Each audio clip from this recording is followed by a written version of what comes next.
పీఠాపురం పట్టణంలో శాశ్వతంగా కనీసం 2 ఆధార్ సెంటర్లనైనా ఏర్పాటు చేయాలని టీడీపీ మహిళా విభాగం పీఠాపురం నియోజకవర్గ అధ్యక్షురాలు పీఠాపురం పట్టణ 18వ వార్డు కౌన్సిలర్ అయిన పంపనబోయిన అన్నపూర్ణ అధికారులకు విజ్ఞప్తి చేశారు. సోమవారం పట్టణంలోని పాడ కార్యాలయంలో జరిగిన గ్రీవెన్సెల్లో ఈ విషయమై ఆమె అధికారులకు వినతిపత్రం అందించారు.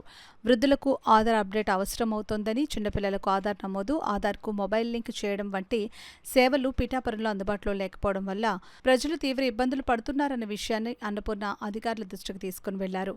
ఆధార్ నమోదుకు కాకినాడ ప్రైవేట్ సెంటర్లకు వెళ్లాల్సి వస్తుందని అన్నారు. పీఠాపురంలో శాశ్వతంగా 2 ఆధార్ సెంటర్లైనా ఏర్పాటు చేసి ప్రజల ఇబ్బందులను తొలగించాలని అన్నపూర్ణ అధికారులను కోరారు. కార్యక్రమంలో రిప్రజెంటేషన్ ఇవ్వడం జరిగింది. పీఠాపురంలో ఆధార్ సెంటర్లో స్టాండర్డ్గా ఆధార్ సెంటర్ లేకపోవడం వల్ల ప్రజలు చాలా ఇబ్బంది పడుతున్నారు. గతంలో పోస్ట్ ఆఫీస్లో ఆధార్ సేవలను వినియోగించుకున్నారు, నిలిపివేయడం జరిగింది. అలాగే 2 ఆధార్ కేంద్రాలను నిర్మించాలని కోరడం జరిగింది. ఎందుకంటే పీఠాపురంలో ఎక్కువ జనాభా ఉన్నారు. ఈ జనాభా అంతా కూడా కాకినాడ ప్రైవేట్ కేంద్రాలను ఆశ్రయిస్తున్నారు.